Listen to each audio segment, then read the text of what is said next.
Hey, good morning to everybody. Happy Wednesday. It's Daryl here. It is bright and freaking early, man. It's 3 a.m. here in Connecticut on the East Coast. Okay, this morning it was a regular morning. I've been up for an hour or two. I started going through all the news feeds looking for a story to talk about here on my video.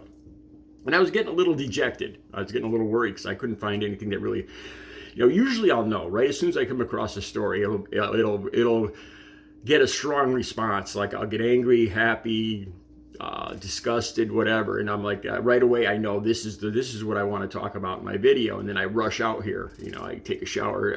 When my hair is still wet, I found a video that or a topic that I really want to talk about, and it's still wet. All right, don't worry. This isn't going to be some kind of Bible thumping video. I pray every day. I've been clean and sober since October 23rd of 2006. That's over 17 and a half years. And like I said, don't worry. This is going to be a religious video. But I have this Bible. This is the Bible I took home from my last trip to detox, to the last trip to rehab. And this cross here is actually from my rosary, from my crucifix when I was confirmed. You get a rosary. And this, it fell apart. I had it I got it like 40, 50 years ago, and it fell apart. And I taped the crucifix to the Bible because I read in my how to pray or thoughts and prayers that when you pray, your prayers can be stronger when you have something like a religious item in your. I know it sounds kind of, when I hear myself saying that, I feel kind of crazy, silly saying it, but this is what I believe, and I pray every single morning before I get up and start making my video.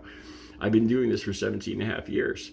Let me go back. Before I really get into this Donald Trump selling Bibles thing, let me tell you guys, the last trip I took to detox and rehab, I couldn't sleep for days. And when you're detoxing from opiates, they call it the monkey on your back. Your legs kick all night. You can't stay. It's horrible. It is just pure torture.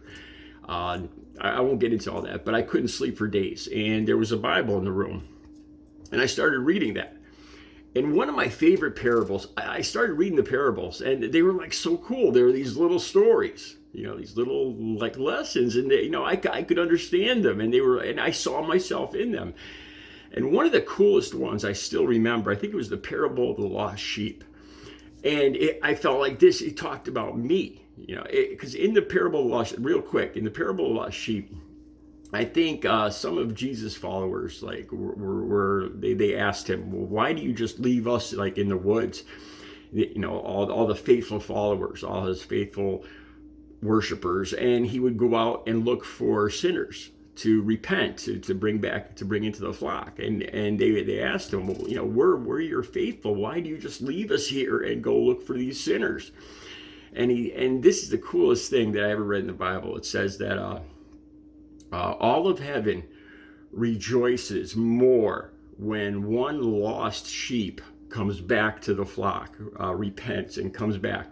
All of heaven rejoices more than for 99 people that are faithful followers that didn't repent. So like heaven for me, getting clean and sober and praying and coming back to the fold, heaven rejoices. That's what Jesus said in the Bible. And I was like, wow, that is so cool. I'm getting goosebumps right now. And I saw myself in that, because what I could consider myself when I was using for those 2.5 decades, I remember saying this. I remember saying I am lost. And I'm not getting all religious. I meant that in a completely, in all facets of life. I was just lost, man. I would just, cry. I don't usually talk about that, but it was depressing. And when I read this, I was like, and there's other ones too, like there's a bunch of parables in there, but that one I saw myself in. So I started praying every day, and my life got better. And it wasn't just because I was reading the Bible, but things got so much better. And I've been clean and sober for 17 and a half years. And it's almost, I'll admit this, it's almost like superstition, because I feel like, I don't want to change anything, because my life has gotten so much better. Why fix something that's not broken? So I make sure I pray every single morning. It's like a 15-minute prayer where I say the Our Father, the Hail Mary, the 23rd Psalm, I say the Serenity Prayer, and then I pray for my family. I pray for anything special that day. It's like a 10 or 15, it's a good 10-minute prayer, I say, every single morning. It gets longer every year. And I do this every single day without fail. And I want to say this too. I consider myself a hardcore liberal, even a leftist, I would consider myself even a radical leftist. Okay. That's going to come into play in a second. Okay. Donald Trump, his newest venture. When I saw this, it just disgusts me. And I have to ask myself, please, I hope there's Trump supporters watching, because I need to understand how you're twisting this in your head. How you're taking what you read in the Bible and twist it to make it somehow, what's it called? Dissonance, when when what you believe in your head doesn't make any sense.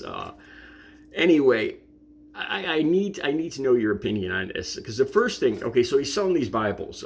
What's it called? God Bless the USA Bibles, Lee Greenwood song or something like that. I'll have the link right down below to his commercial. So I watched this whole commercial by Donald Trump, and he's talking about how America's falling apart. So he's selling these Bibles for $59.99, $60.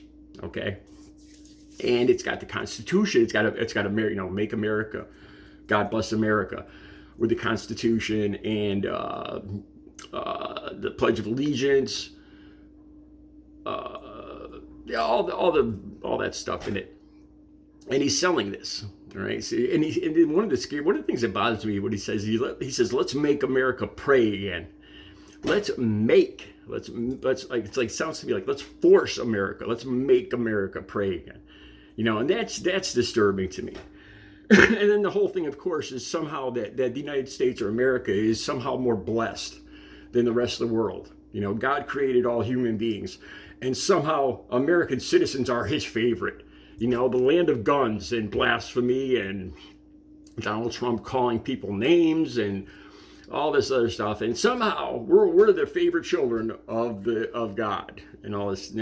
There's a couple other things that came into my head. So I'm watching this and I'm thinking, if you wanted to make money, what's the easiest way to make money? Because you got to produce something to sell it, right? So how do you keep your low overhead really low?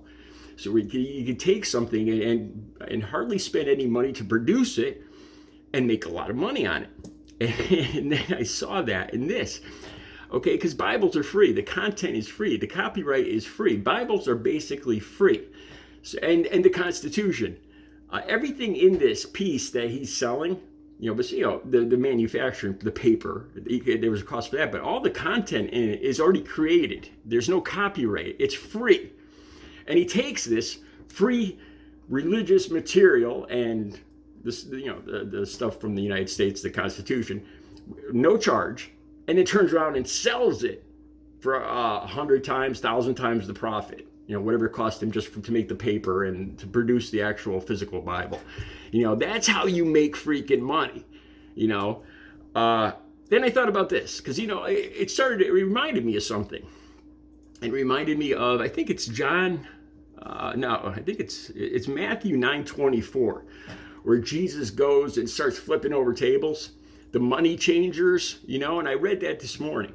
And he talks about people selling doves, like selling, religious or selling religion. And he's angry. He's flipping over tables.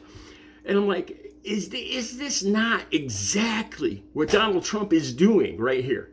He's taking God. He's taking the free Bible that people, in hotel rooms and hospitals, it's free. People are encouraged to read the Bible, And he's taking it and putting his little spin on it. A few extra words in the printing press, and selling it and making 1,000 times the profit of 10,000, whatever it cost him for the paper. Isn't he exactly who Jesus was ranting against? The people selling doves. He's selling Bibles. If you're a Trump supporter, how does that work in your head? That this is you're a good guy. And then of course I think it's I don't know. I don't know if I'm getting these backwards. John 2:13, and then there's Matthew 9:24. The other one where Jesus says, it says in the Bible that it's easier for a camel to go through the eye of a needle, to fit through the eye of a needle, than it is for a rich man to enter the kingdom of heaven. Says it right in the Bible. It is in other words, it's pretty much freaking impossible for a rich, wealthy man, Donald Trump, to enter the kingdom of heaven. Says it right in the Bible. Every Bible says that. Basically, it says Donald Trump not going to heaven. He's not living by the basic tenets of the Bible. And these two things come up in my head. Trump supporters, how do you work this all together? How does that make sense to you? How do you go and work and say this guy is saving America? And then there's the interview where they ask him if he ever goes to confession, and he says, "I'm a good guy. I don't need to confess anything. I was born and raised Catholic. I was confirmed and everything. My confirmation name is Mark. I went through First Communion, confession, all that stuff, confirmation, and all that stuff. I've been to confession I don't know how many times. I haven't been lately. How do you reconcile this in your head? Is he not the money? Is he not exactly the money changer? Taking this free item from God, from the Bible, from the church, and putting his little spin on it, just like the doves, selling doves like in the temple, and making a huge profit for himself. Help me out with that, please. Please help me. All right, I'll be back later with another video. You guys, please, Trump supporters, tell me how you reconcile this, how this makes sense in your heads. All right, I'll be back later with another video. You guys have a good Wednesday.